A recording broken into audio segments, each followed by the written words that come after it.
जो नाते सरवरे कौनैन के असर में रहा जो नाते सरवरे कौनैन के असर में रहा खुदा गवाह वही रहमतों के घर में रहा खुदा गवाह वही रहमतों के घर में रहा उसे न मंजिले ईमान कभी नसीब हुई उसे न मंजिले ईमान कभी नसीब हुई तमाम उम्र जो तशकीक के सफ़र में रहा तमाम उम्र जो तशकीक के सफ़र में रहा तवाफ़ उसका करे है हुजूम माहो नजूम तवाफ़ उसका करे है हुजूम माहो नजूम जो ज़र्रा शाह मदीना की रह गुज़र में रहा जो ज़र्रा शाह मदीना की रह गुज़र में रहा मिटा न सकीं ज़माने भर की दौलतें उसको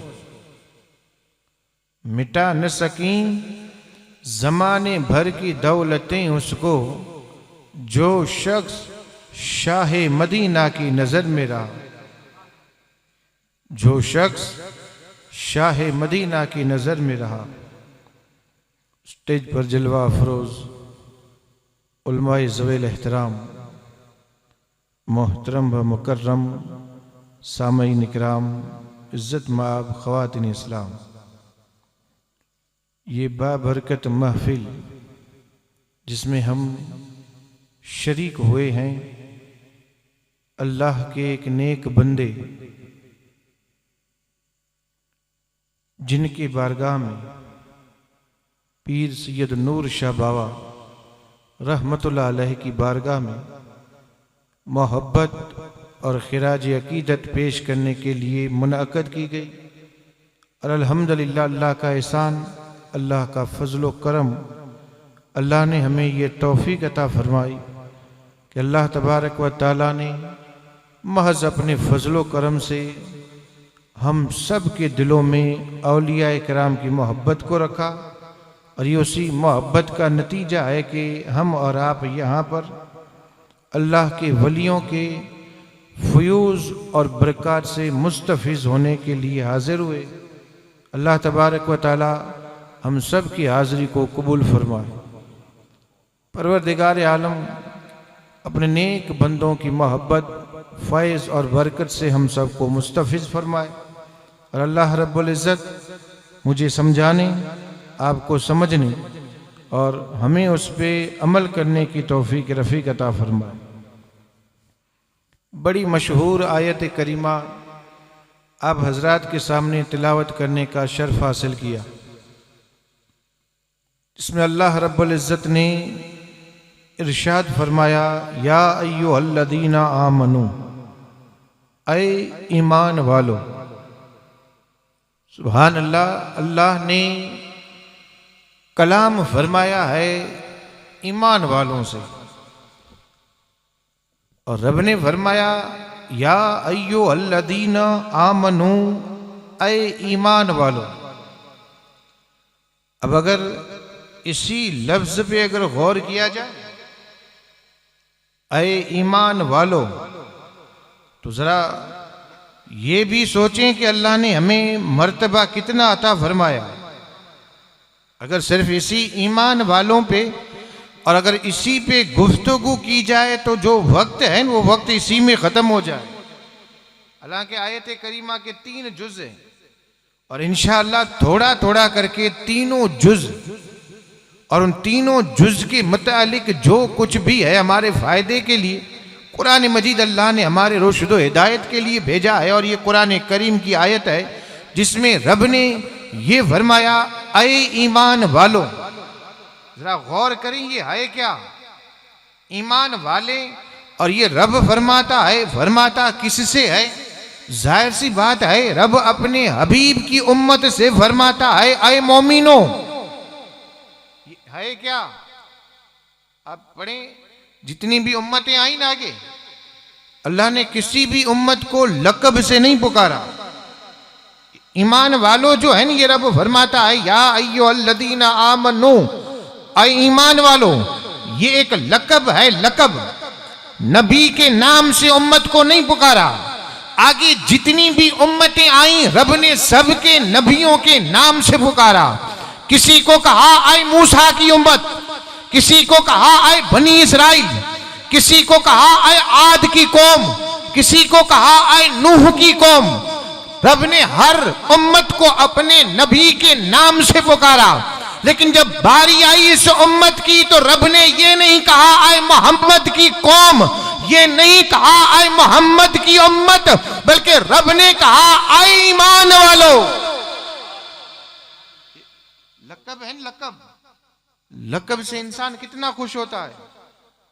लक़ब जितना नाम से खुश नहीं उतना लक़ब से खुश होता है। या दुनिया का दस्तूर है भाई, लक़ब अगर समझ में ना आए, जाहिर सी बात है, हो सकता है आप ये कहें भाई ये कौन सी शय है लक़ब। तो मैं एक मिसाल दे दूं, नाम और लक़ब दोनों में फर्क है। नाम वही होता है जो बचपन से लेकर के, यानी माँ बाप ने अच्छा सा नाम रखा, पैदा हुआ माँ बाप ने नाम रखा, अब ये नाम पूरी जिंदगी चलेगा। और लक़ब जो है, लक़ब ये बाद में मिलता है। जैसे एक इंसान है, उसी इंसान का नाम आप यूं समझे अब्दुल शकूर, माँ बाप ने अच्छा नाम रखा, यानी अल्लाह का बंदा। शकूर ये अल्लाह की एक सिफत और सिफती नाम में से एक नाम है, और अब्द का माना है बंदा, यानी अल्लाह का बंदा। नाम रख दिया अब्दुल शकूर, इतना अच्छा नाम। लेकिन यही बड़ा होकर के अगर डॉक्टर बना, अगर उसने डिग्रियां हासिल कर और अपना उसने अस्पताल खोल दिया, तो जाहिर सी बात है अब अगर कोई जाकर के ये कहेगा कि अब्दुल शकूर कैसा है, थोड़ा दिल में ये ख्याल तो होगा कि भाई मैं डॉक्टर हूं और ये मुझे नाम से पुकार रहा है।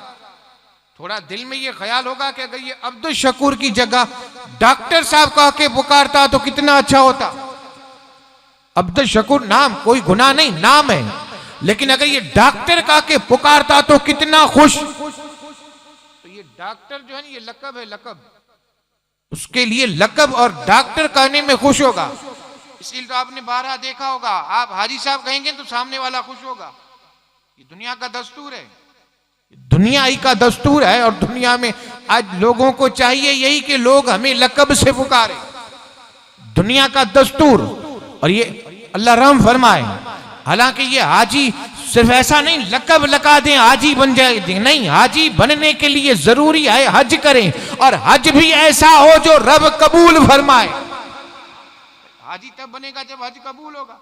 अब हज कबूल हुआ या नहीं हुआ ये किसी को मालूम नहीं, और यहाँ आकर के बता दिया बस नाम के आगे हाजी लिख। अब यहाँ का दस्तूर तो मुझे मालूम नहीं, लेकिन हमारे कच्छ में कुछ ऐसे भी लोग हैं अगर न लिखें तो नाराज हो जाए।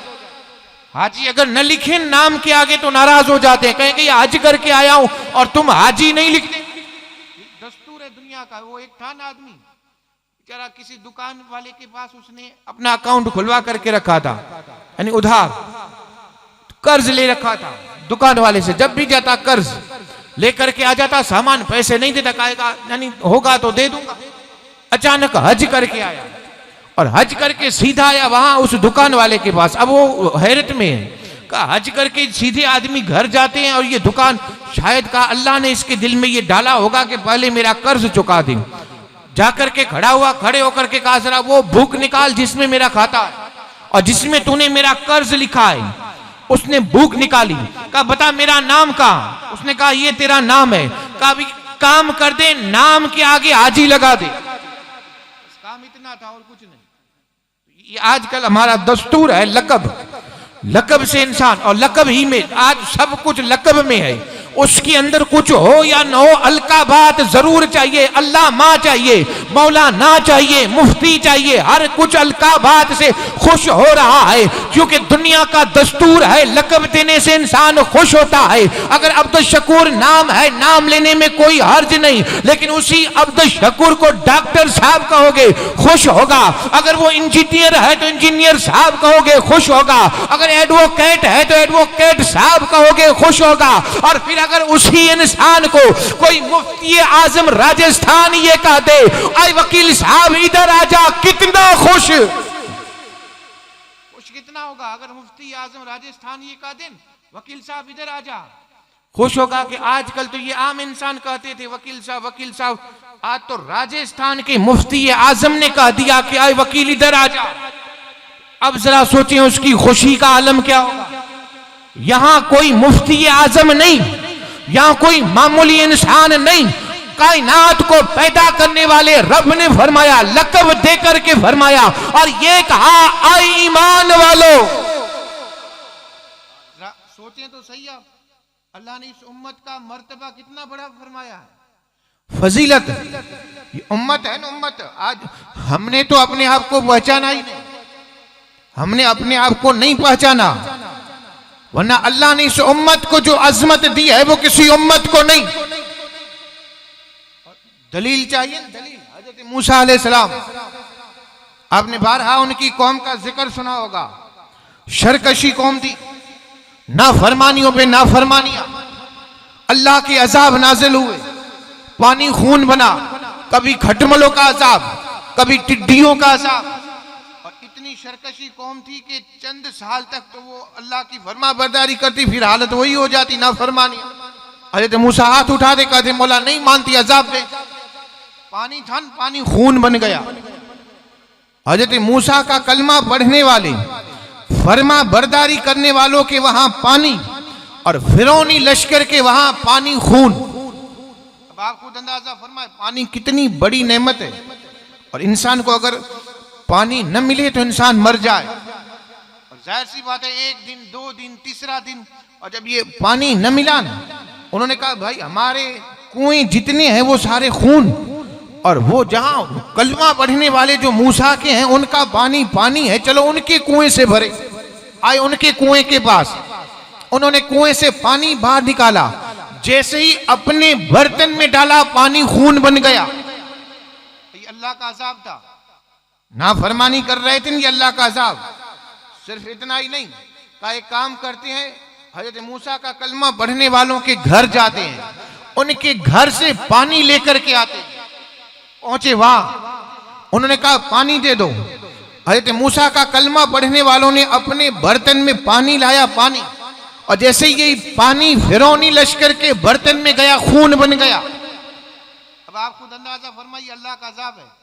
बात यहां तक बस नहीं, फिरौनी लश्कर ने कहा कि अय मूसा के कलमा पढ़ने वालों, ये पानी तुम अपने मुंह में डालो और मुंह के अंदर गर्दिश दो, और ये पानी तुम सीधा हमारे मुंह में डाल दो। उन्होंने यही कहा था और यही हुआ।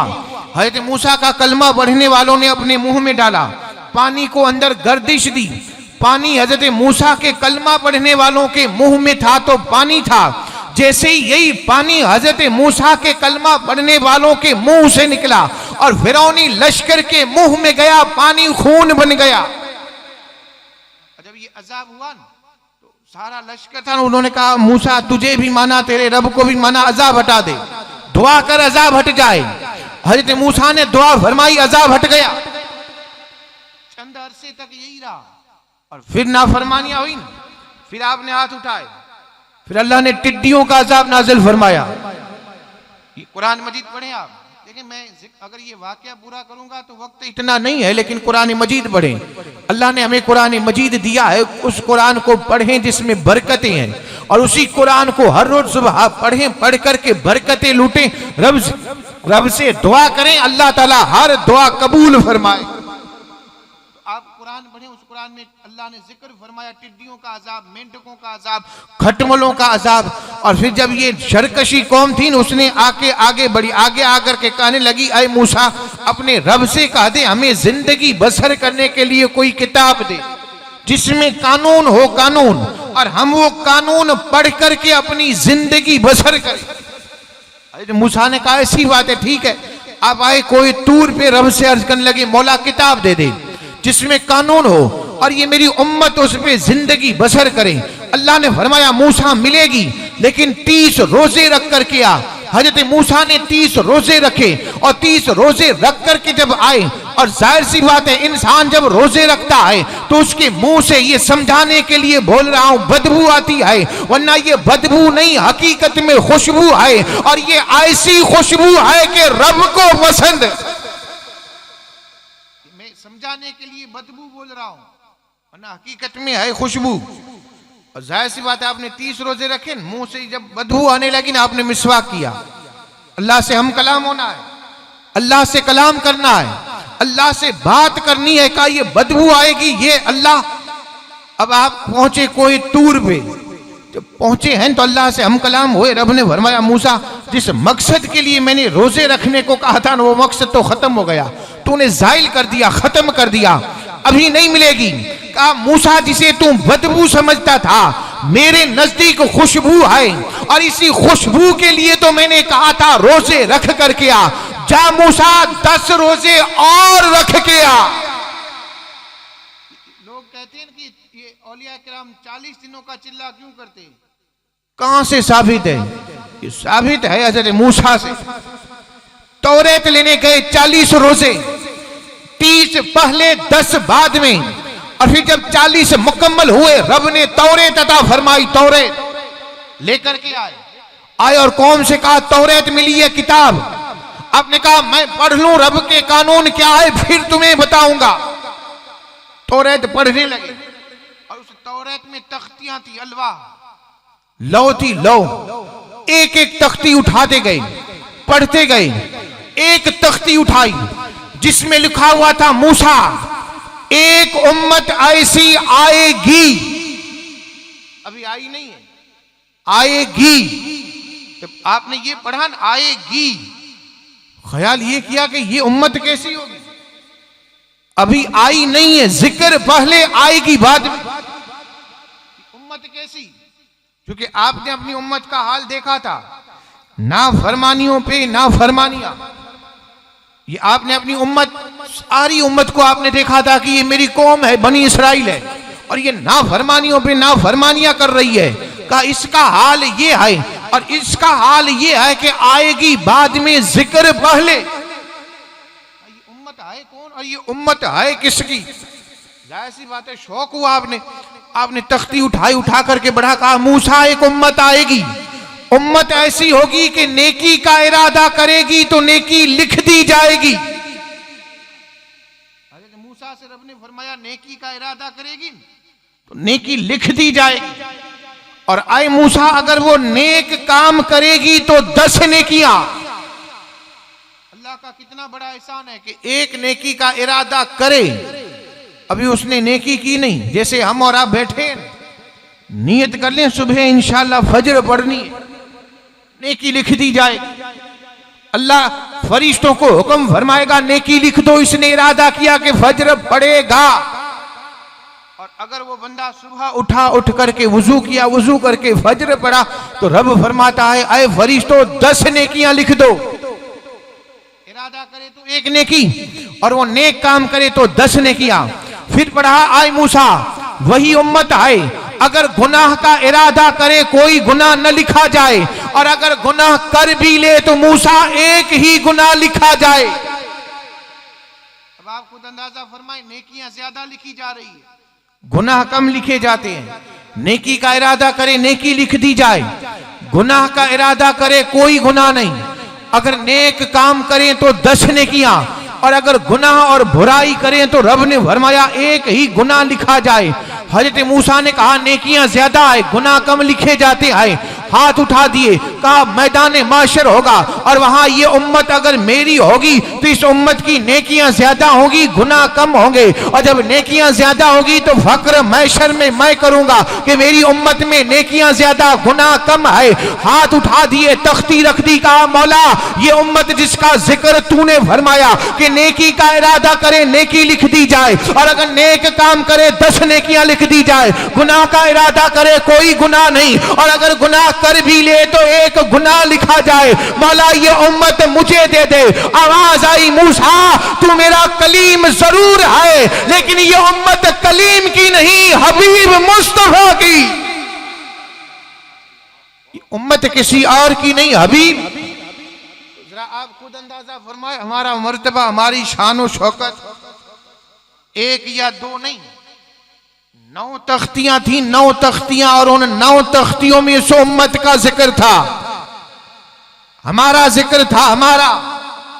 और उम्मत का जिक्र जब पढ़ते तो हजरत मूसा हाथ उठा दे। आगे एक जिक्र उन्होंने पढ़ा ऐ मूसा एक उम्मत आएगी, उम्मत ऐसी होगी कि फजर से जोहर तक अगर नेक काम करे तो एक किरात सवाब। एक उम्मत और आएगी जो जोहर से असर तक काम करे तो एक किरात सवाब। एक उम्मत ऐसी आएगी जो असर और मगरिब के बीच में जो वक्त है उतना काम करेगी तो 2 किरात सवाब। अंदाजा फरमाए वक्त कितना, सवाब कितना। एक है फजर से जोहर, एक है जोहर से असर, और एक है असर और मगरिब। और जाहिर सी बात है असर और मगरिब के बीच में वक्त थोड़ा, 1.5 या 2 घंटे का वक्त, यानी 1.5 या 2 घंटे अगर वो नेक काम करे तो रब ने फरमाया 2 किरात सवाब। और अगर कोई फजर से जोहर, जोहर से असर तक का नेक काम करे तो 1 किरात, और असर और मगरिब के बीच में ये उम्मत अगर नेक काम करे तो 2 किरात। आपने हाथ उठाए, कहा मौला ये उम्मत मुझे दे दे जिसका जिक्र तूने फरमाया कि असर और मगरिब के बीच में वक्त भी कम है, और इतने वक्त में अगर नेक काम करेगी तो 2 किरात सवाब मिलेगा। मौला उम्मत दे दे। अल्लाह ने फरमाया मूसा तू कलीम है, और ये उम्मत कलीम की नहीं, हबीब मुस्तफा की है। आपने तीसरी तख्ती उठाई, चौथी तख्ती उठाई, 5वीं तख्ती उठाई, जिक्र पढ़ते गए, फजीलत पढ़ते गए, अजमत पढ़ते गए। हाथ उठाते गए, कहा मौला उम्मत मुझे दे दे। आवाज आई मूसा तू कलीम है और ये उम्मत कलीम की नहीं हबीब मुस्तफा की है। कहा मौला उम्मत मुझे दे दे। कहा तू मेरा कलीम है और ये उम्मत कलीम की नहीं हबीब मुस्तफा की है। जब सारी तख्तियां पढ़ ली और जवाब यही मिला मूसा ये उम्मत मेरे हबीब मुस्तफा की है, तो हजरत मूसा ने कहा मौला उम्मत नहीं देता तो कुछ नहीं, मूसा को तेरे हबीब की उम्मत में कर दे।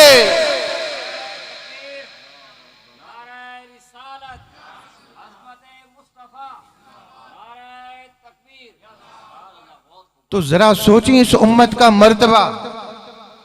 और रब ने लकब से पुकारा, लकब से इसी उम्मत से कहा अय ईमान वालो, सुभान अल्लाह, ईमान वालो लकब दे करके, और लकब देने वाले भी साथ।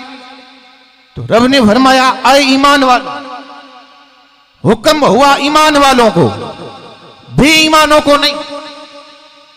हुक्म हो रहा है ईमान वालों को, ईमान वालों इत्तकुल्लाह, अल्लाह से। अब अल्लाह से कैसे डरे? रब ने फरमाया ऐ ईमान वालों अल्लाह से डरो। अब डरें कैसे? डरें तो मैंने कहा कुरान मजीद पढ़े। कुरान मजीद में रब ने फरमाया या अय्युहल्लज़ीना आमनुत्तकुल्लाह हक़्क़ तुक़ातिही वला तमूतुन्ना इल्ला व अंतुम मुस्लिमून। अल्लाह का फरमान है ऐ ईमान वालो अल्लाह से डरो जैसे डरने का हक है, ऐसे डरो जैसे डरने का। और रब ने फरमाया मरना है तो मुस्तफा के गुलाम होकर के मरो, ऐसे ही नहीं, मरना ही है नबी के गुलाम मुसलमान मोमिन होकर के मरो। और वाकई में मौत हक है। देखें सारी चीजें हैं, बीमारी ये ऐसी है कि आ भी सकती है और नहीं भी आ सकती, दौलत आ भी सकती है नहीं भी आ सकती, जवानी आ भी सकती है नहीं भी आ सकती, बुढ़ापा आ भी सकता है नहीं भी आ सकता, लेकिन मौत में कोई यही नहीं कह सकता कि नहीं आ सकती। सबका जवाब यही होगा आएगी। तो रब ने फरमाया जब मरना ही है तो मेरे हबीब के गुलाम बन के मरो, ऐसे डरो जैसे डरने का हक। अब हक कैसा, डरा कैसे जाए, डरने का हक। तो अब ये हमें कौन समझाए, ये हमें समझाए कौन कि हम डरें कैसे। तो एक हदीस पाक है जिसका मफहूम और तर्जुमा यही है। मेरे आका ने फरमाया असहाबी का नजूम, मेरे दीवाने मेरे साहबा सितारों की तरह आए और उन साहबा की इक्तिदा करोगे तो हिदायत पर रहोगे। अब हमें समझाएंगे कि डरे कैसे साहबा इकराम। फारूक आजम का दौरे खिलाफत, खलीफतुल मुस्लिमीन अमीरुल मोमिनीन फारूक आजम, उस दौर में एक नौजवान, जाहिर सी बात है मैं सिर्फ एक इसलिए कह रहा हूं कि मुझे जिक्र उसी का, और ना ये वो दौर था कि कोई मर्द ऐसा न था जो मस्जिद में नमाज न पढ़े। फारूक आजम का दौर और बेनमाजी हो ही नहीं सकता। ये तो वो दौर था कि कोई अगर 40 नमाजें फारूक आजम के पीछे पढ़ने अल्लाह का वली बन जाए, वो दौर था। वो थी एक औरत 5 गाना नमाज पढ़ने मस्जिद नबवी में, और फारूक आजम के दौर ही में फिर बंद हुआ। ना औरतें पहले मस्जिद में नमाज पढ़ती, और फिर हजरत आयशा सिद्दीका ने फारूक आजम को बुला करके कहा कि देखो तुम्हारा दौर बेहतरीन है, फिर आगे जो दौर आएगा फितनों का दौर होगा, और मैं ये चाहती हूं कि औरतों का आना बंद हो जाए। उसके बाद बंद हुआ। पहले औरतें भी मस्जिद में नमाज पढ़ती थी।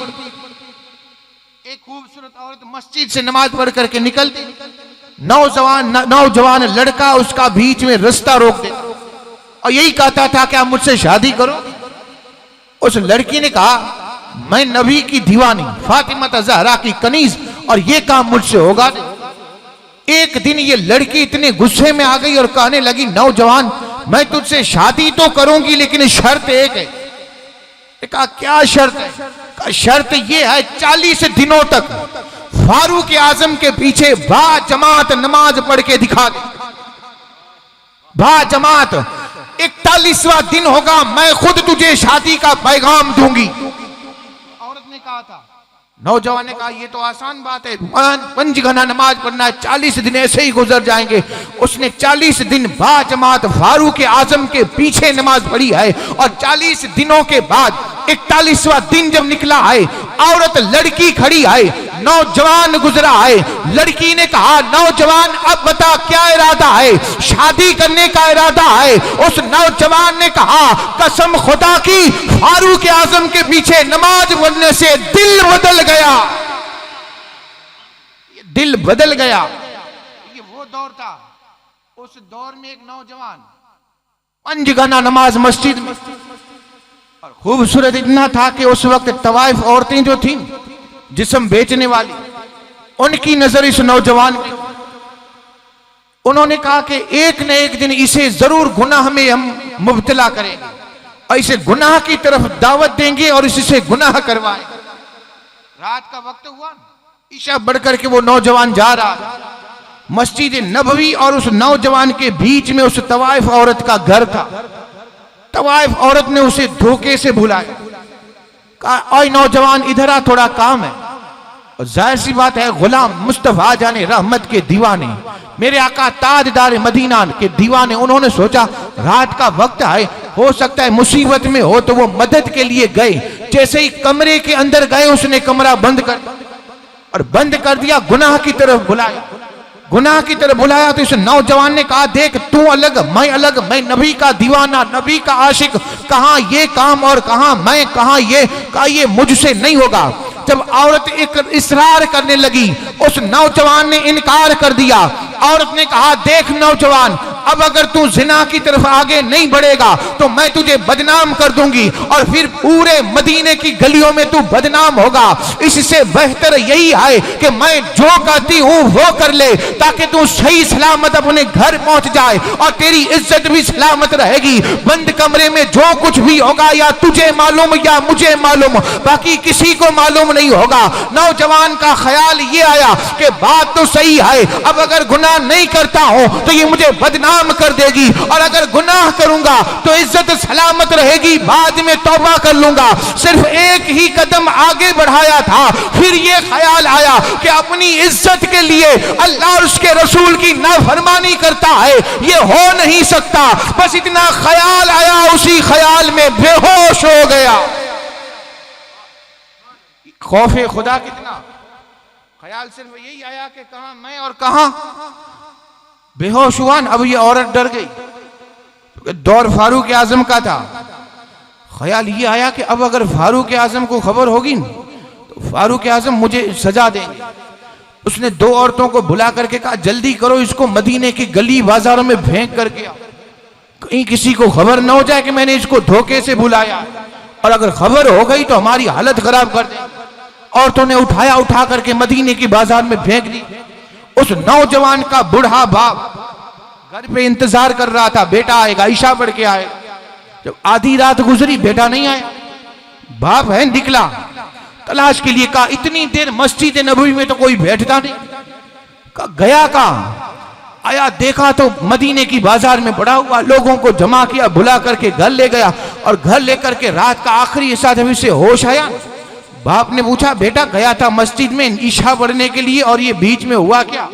बेटे ने पूरा वाकया बयान किया, पूरा वाकया, कहा ऐसे ऐसे औरत ने धोखे से बुलाया, फिर मेरा ख्याल भी था कि मैं जिना करूं, लेकिन फिर ख्याल ये आया, कहा ये काम, कहा मैं नबी का दीवाना, बस इतना कहना था कि कहा मैं बेहोश हो गया। ये पूरा वाकया उसने बताया। उसी वक्त फिर दोबारा बेहोश हो गया, और उसी दोबारा बेहोशी में उसकी रूह जिस्म से जुदा हो गई।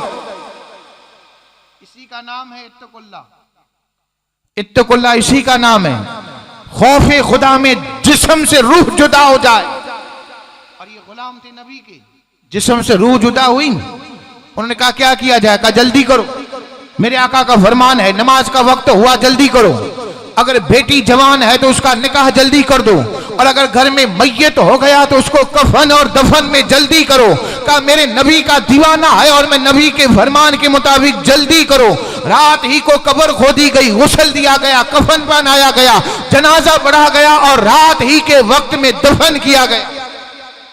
सुबह दरबार लगन फारूक आजम का, फारूक आजम का दरबार लगा तो फारूक आजम से किसी ने कहा हजरत आपको मालूम है? कहा क्या? कहा कल रात तो किसी एक मुजाहिद ने खौफे खुदा की मिसाल कायम कर दी। मिसाल, ऐसी मिसाल तो किसी ने कायम की हो या न की हो, लेकिन उस मर्द ने मिसाल कायम कर दी। पूरा वाकया बयान किया गया। फारूक आजम ने कहा अरे यार ऐसी बात ही तो मुझे बताना चाहिए, मुझे नहीं बताया, मुझे खबर ही नहीं। चलो उसके बाप के इजहार ताज़ियत के लिए पहुंचे हैं उनके बाप के घर। फारूक आजम बाप से कहा खबर नहीं की, वजह क्या?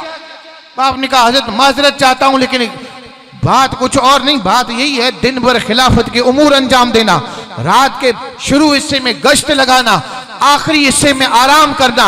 ख्याल ये था कि आप आराम में होंगे, आराम में खलल न हो, इसीलिए आपको नहीं बताया और न बताना मुनासिब समझा। कहा माफ फरमा दे। फारूक आजम ने कहा ऐसी मिसाल कायम करने वाला जरा मुझे उसकी कब्र में लेकर के चलो।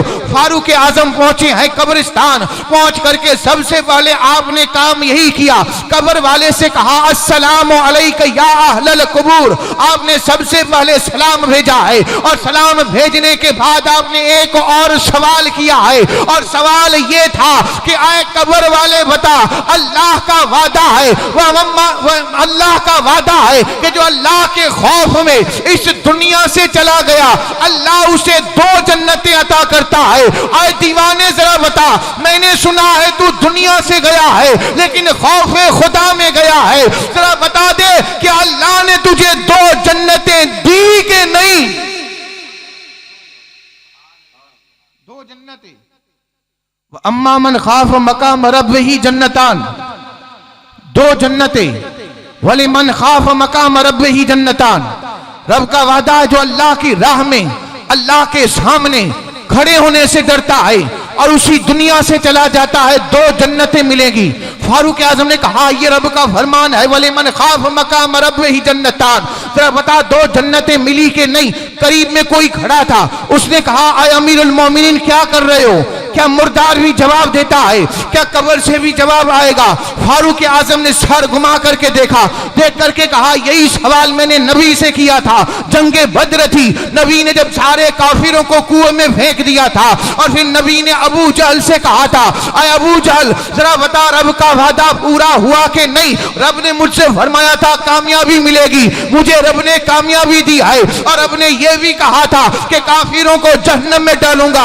आय अबू जहल बता जहन्नम में गया कि नहीं? तब मैंने नबी से पूछा था या रसूल अल्लाह क्या काफिर भी सुनता है, काफिर भी जवाब देता है, वो भी मुर्दार है? तो नबी ने कहा था उमर अबू जहल तुझसे भी ज्यादा सुनता है। यानी एक काफिर और वो भी मरा हुआ और एक मुसलमान और जिंदा मुसलमान से ज्यादा सुनता है, तो फिर जरा सोचें एक अल्लाह का वली मोमिन नबी का गुलाम और इस जहां से चला जाए और कब्र में हो तो हमारी आवाज क्यों न सुने?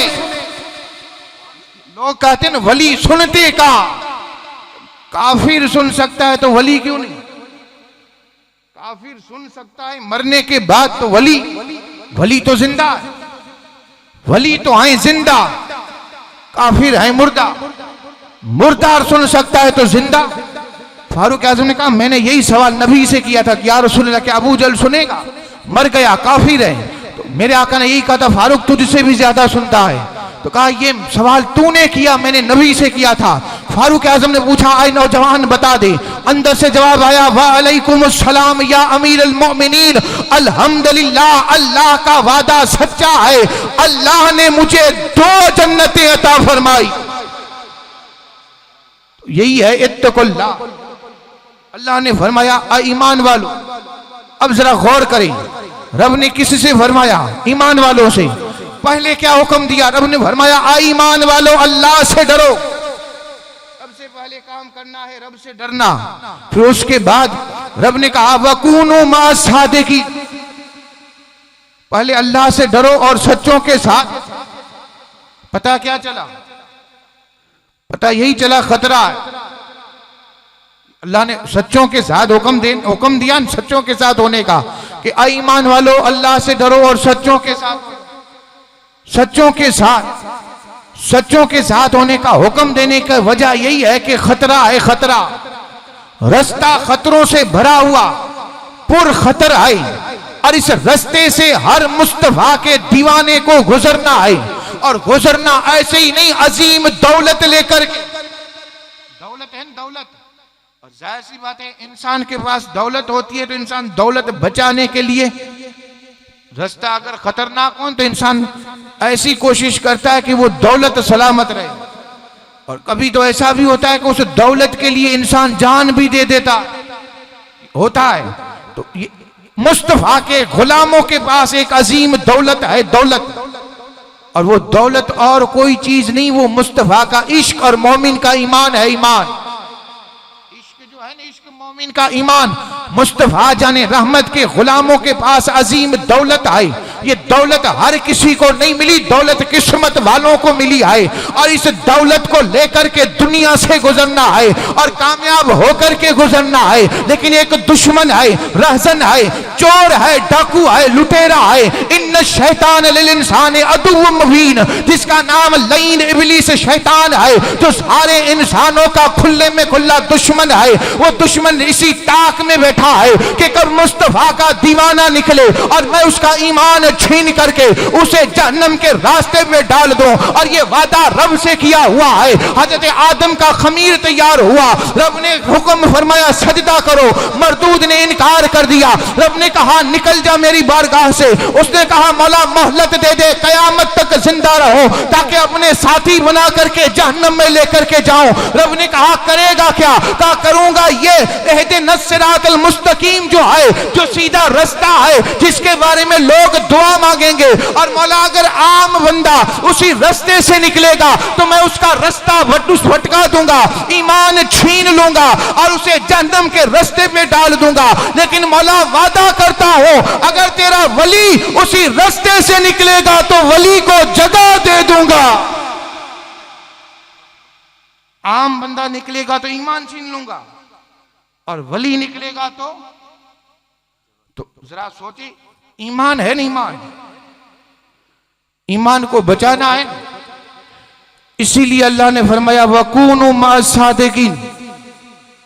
अगर ईमान सलामत पहुंचाना चाहते हो, ईमान की हिफाजत करना चाहते हो, ईमान को बचाना चाहते हो, तो रब ने फरमाया आ ईमान वालों, और से नहीं, ईमान वालों से, उन लोगों से नहीं जो नहीं मानते, उनसे नहीं, जो नहीं मानते उनको नहीं, जो मानते हैं उनको रब ने फरमाया अल्लाह से डरो सच्चों के साथ, ताकि ईमान जो है तुम्हारा ईमान अल्लाह के नजदीक।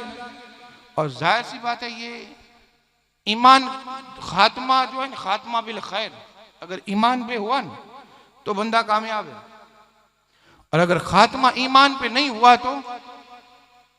और ये शैतान जो है, शैतान ये उसी इंतजार में है कि कब बंदा मौत के वक्त पहुंचे, यानी सकरात की हालत में, बिस्तरे अलालत में, मौत करीब हो। शैतान जो है उसी दिन का इंतजार करता है, ये बंदा कब वहां पहुंचे और मैं जाकर के वहां बैठ जाऊं। और ये शैतान है, शैतान बस उसी का इंतजार करता है। और अगर उस वक्त मुस्तफा के गुलामों का ईमान सलामत रहा और वो ईमान लेकर के इस जहां से गए तो कामयाब। और अगर शैतान ने उन्हें उसी वक्त दुनिया में उलझा दिया, ईमान की हिफाजत न कर सके तो फिर ईमान बर्बाद। इमाम फखरुद्दीन राजी मुनाजरा करने वाले, मशहूर मुनाजरा करने वाले, इल्म भी इतना, रब के नेक बंदे, जबरदस्त आलिम, और शैतान भी कोई जाहिल नहीं। आज हम ये कहें कि शैतान जाहिल है, नहीं, शैतान भी आलिम है, इल्म उसके पास भी है। इन फर्क ये है, इल्म में भी फर्क होता है।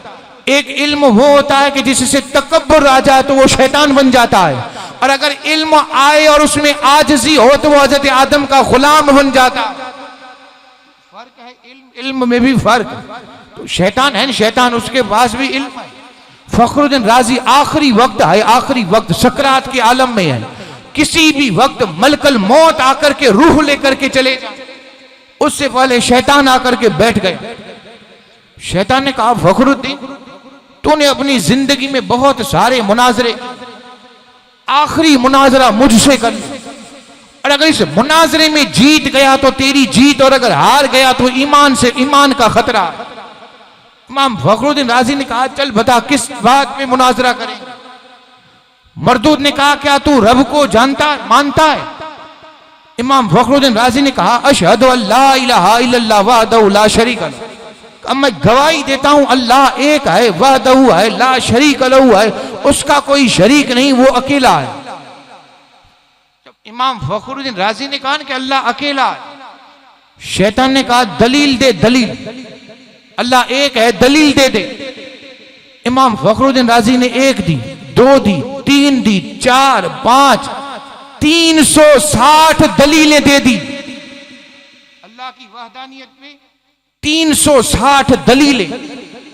मैंने कहा शैतान आलिम है, आलिम, उसने 360 दलीलों को रद्द कर दिया, अपने इल्म से तोड़ दिया, रद्द कर दिया।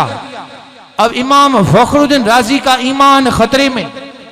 जबरदस्त आलिम, मुनाजरा करने वाले, बड़े से बड़े आलिम ईमान खतरे में आए। अब करें तो करें क्या?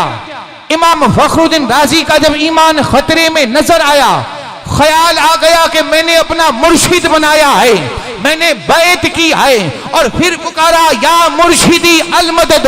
इनके मुर्शिद कहीं दूर दराज वुजू कर रहे थे, नजमुद्दीन कुबरा, उन्होंने कहा फखरुद्दीन इस मरदूद को कह दे हम उस खुदा को बगैर दलील के मानते हैं। और जब उन्होंने ये कहा तब मरदूद भागा था। तो जरा बताएं ईमान बचाया किसने? अल्लाह ने इसीलिए तो फरमाया वकूनु मा सादिकी, सच्चों के साथ हो जाओ। ये बैत वाला सिलसिला जो है उनसे जुड़ जाओ, और जब सच्चों के साथ रहोगे तो फिर शैतान में ये हिम्मत नहीं कि तुम्हारा ईमान छीन सके। और ये हदीस पाक भी है, मेरे आका का फरमान हदीस पाक है। मेरे आका ताजदार मदीना ने इस दिल की मिसाल दी है हदीस पाक।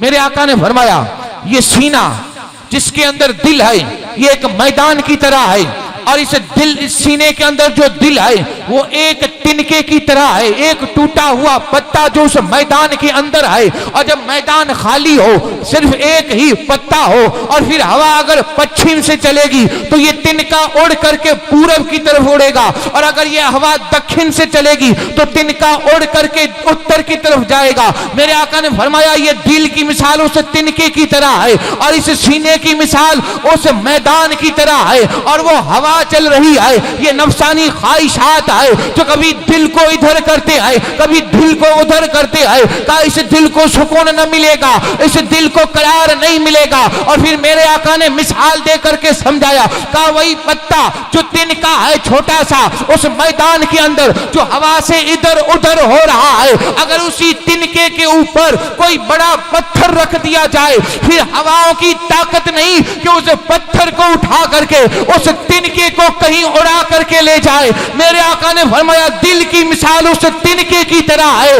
उस तिनके ने पत्थर का सहारा ले लिया तो हवाओं में ये ताकत न रही कि पत्थर को उठा सके। तो मेरे आका ने फरमाया दिल को किसी वली के हवाले कर देना, और फिर किसी शैतान में ताकत न होगी कि इस दिल को तुम्हारे हवाले न कर सके और तुम्हारे दिल से ईमान छीन सके। तो मरदूद को ये ताकत न होगी, बल्कि ताकत वली को होगी कि वो तुम्हारे दिल की हिफाजत करे। वमा अलैना इल्लल बलाग। रिसालत